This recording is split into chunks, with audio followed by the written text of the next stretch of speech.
러시아 상상도 못한 한국 초강수 대응. 무기 6만 2천 톤 공수 시작. 푸틴 패닉. 한 지상전력 확인한 유럽. 외신 난리. 북한이 최근 신형 전차를 공개한 가운데 북한 측에는 없는 러시아제 전차가 한국에는 존재하는 것으로 알려져 화제가 되고 있다.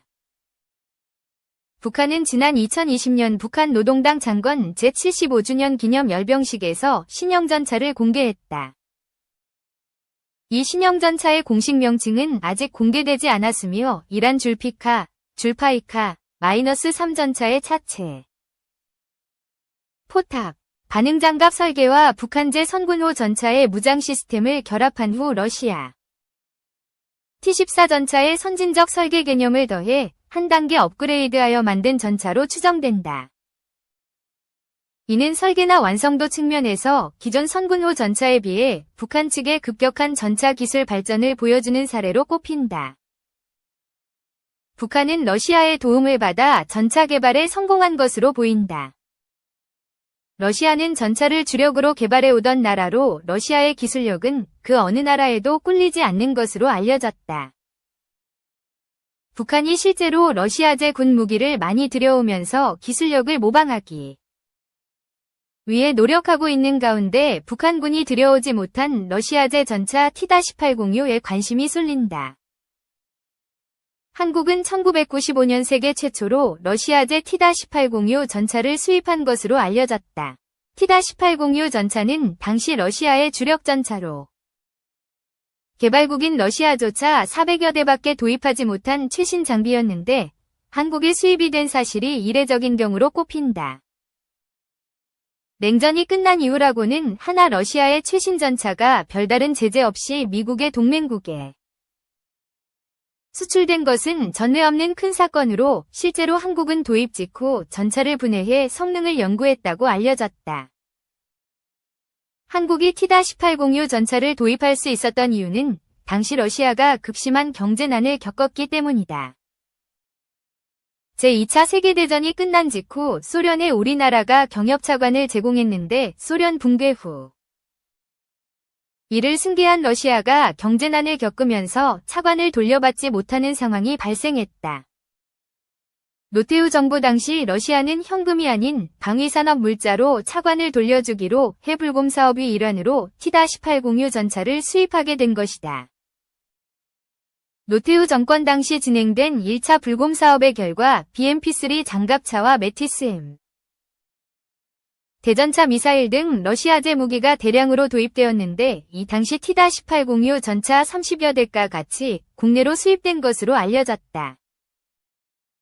러시아제 T-806 전차의 원형인 T-80 전차는 1976년 최초로 등장했는데 당시 냉전이 극에 달했기 때문에 T-80의 성능은 공개된 바 없다. 그러나 간간히 습득된 정보에 의해 전차의 성능이 드러나자 서방 국가는 러시아의 공격을 대비하며 긴장을 늦추지 않은 것으로 보인다.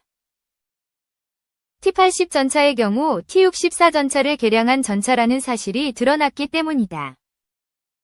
앞서 말한 T-64 전차는 125mm 활강포와 강력한 장갑을 채용해 만들어져 막강한 공격력을 자랑했는데 그렇기 때문에 다른 무기와는 달리 전혀 수출이 되지 않고 소련군만을 위해 배치된 것으로 전해졌다.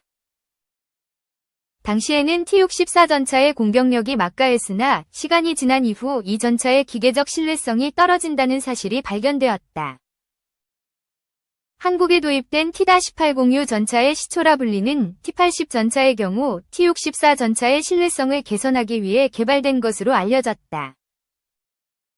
실제로 T-80 전차는 명중률이 향상된 신형 사격 통제 장비, 신형 장갑, 1000마력의 가스터빈 엔진을 탑재해 같은 시기 서방 국가의 전차보다 우수한 성능을 자랑했다고 평가받고 있다. 소련 측은 중동전과 아프가니스탄 전쟁을 겪으며 T-80 전차의 포탑을 완전히 새로 설계해 방어력을 대폭 향상하고 사격 통제 장비 등을 개량한 T-806 전차를 개발하게 된 것이다. 한국에 들어온 T-806 전차의 경우 수출형이 별도로 개발되지 않았기 때문에 러시아군이 쓰기 위해 생산해놓은 전차가 그대로 수입된 것으로 확인됐다. 도입 당시 기술 자문을 위해 초빙된 러시아 고문단조차 기술 유출을 막기 위한 별도의 조치 없이 전차가 수출됐다는 점에 놀랐다는 일화도 있을 정도로 러시아제 전차를 그대로 수입한 경우는 한국의 T-1806 전차가 유일무이하다. 또한 이 T-1806 전차는 적성 장비 연구를 목적으로 들여와 기관총은 물론 승무원들의 헬멧까지 모두 러시아제 모습 그대로 들여왔다.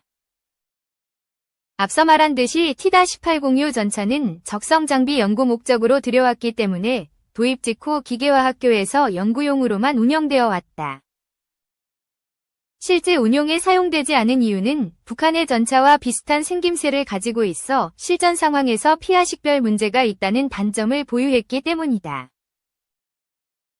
실제로 T-1806 전차를 경험해본 전차병들은 T-1806 전차의 우수성에 대해서 논하는 것으로 알려졌다. T-1806 전차의 경우 3세대 전차 중에서는 가벼운 축에 속하는 46TW.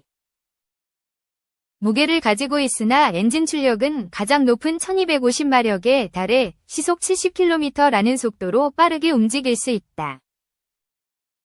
전차에는 자동장전 장치를 탑재해 흔들리는 와중에도 신속하게 포탄을 재장전할 수 있으며 사정거리가 5km에 달하는 포발사 대전차 미사일인 9M119도 사격할 수 있어 공격력도 우수한 측에 속하는 것으로 알려졌다. 또한 K-1A1 전차에도 없는 양압장치와 방사선을 막을 수 있는 특수장갑을 갖추고 있어 화생방 상황에서도 작전을 계속할 수 있다. 여기서 양압장치란 실내의 기압을 약간 높게 유지해 외부에 오염된 공기가 유입되지 못하도록 하는 장치로 핵전쟁 상황에서도 작전 투입이 가능하게 설계된 것이다. 노태우 정부 당시 군 당국은 T-1806 전차의 우수한 성능과 기계적 신뢰성에 만족한 것으로 보인다. 2차 불곰 사업을 통해 지휘용인 T-86K 전차 2대를 추가로 도입하고 2005년 무렵 동부전선에 실전 배치를 하는 등의 경우를 보면 군 당국이 이 전차에 가진 신뢰성이 얼마나 높았는지를 확인해 볼 수 있다. 한편 북한군이 공개한 신형 전차는 기존 전차에 비해 전차 높이는 낮아지고 앞뒤 길이는 많이 늘어난 것으로 알려졌다. 이런 외형 변화는 생존율을 높이기 위해 해외 최신 전차들의 기술을 반영한 것으로 추측된다. 북한의 신형 전차와 비교 대상에 오른 한국 K2 전차의 경우 도하 장비 없이 1.2m까지 도하가 가능한 것으로 알려졌는데 타워 형태로 설계된 스노켈을 장착할 경우 최대 4.2m까지 잠수 도하를 할 수 있도록 설계되었다.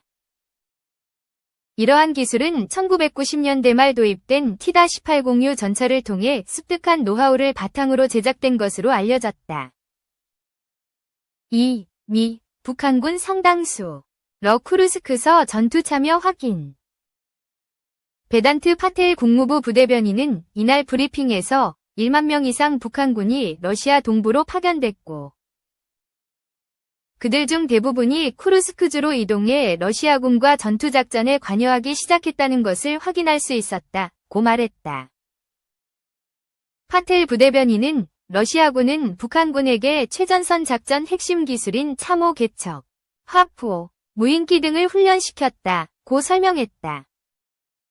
그러면서 북한군을 이용한 러시아군이 전장에서 성공할지는 러시아가 이들을 얼마나 자신들의 군대에 잘 통합할 수 있느냐에 달려있다며 상호 운용성, 언어 장벽, 지휘 통제 및 통신 등 극복해야 할 과제가 있다고 덧붙였다.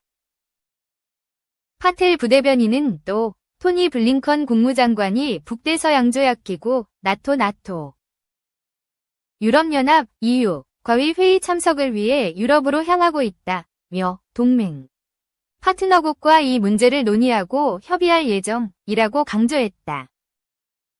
북한군이 군사작전을 펼치게 될 쿠르스크는 러시아와 우크라이나 간 격전이 벌어지고 있는 지역이다. 우크라이나는 지난 8월을 기점으로 러시아 본토인 쿠르스크에서 대대적인 반격을 펼치고 있다. 미국 정부 차원에서 북한군 참전을 공식 발표한 건 북한이 러시아와의 전쟁 시 군사 원조 조약을 비준한 지 하루 만이다.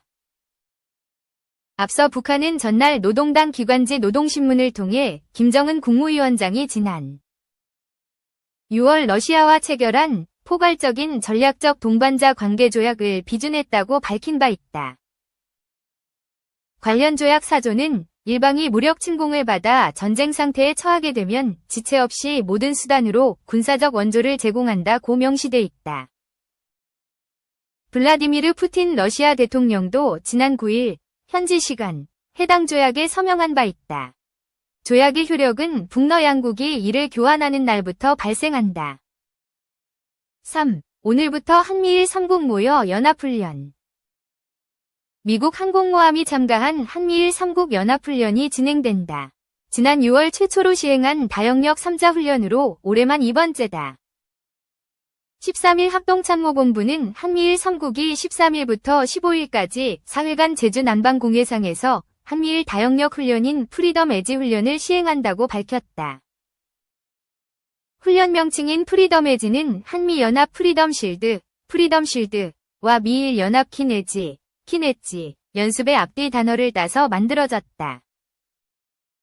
프리덤 에지 훈련은 3국 간 상호 운용성을 증진하고 한반도를 포함한 인도-태평양 지역의 평화와 안정을 수호하겠다는 의지를 담은 방어적 성격의 훈련이다.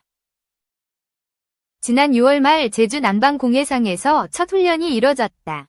2차 훈련은 지난 7월 한미일 국방장관 간 합의사항 이행 차원에서 추가로 추진됐다. 3국은 최근 고위급 협의를 하면서 북한의 신형 대륙간탄도미사일 ICBM 화성 19형 시험 발사 등 한반도를 포함한 영내 평화와 안정을 저해하는 북한의 도발 행위를 강력히 규탄한 바 있다. 이번 훈련은 이러한 위협을 억제하고 대응하기 위한 의지를 반영했다.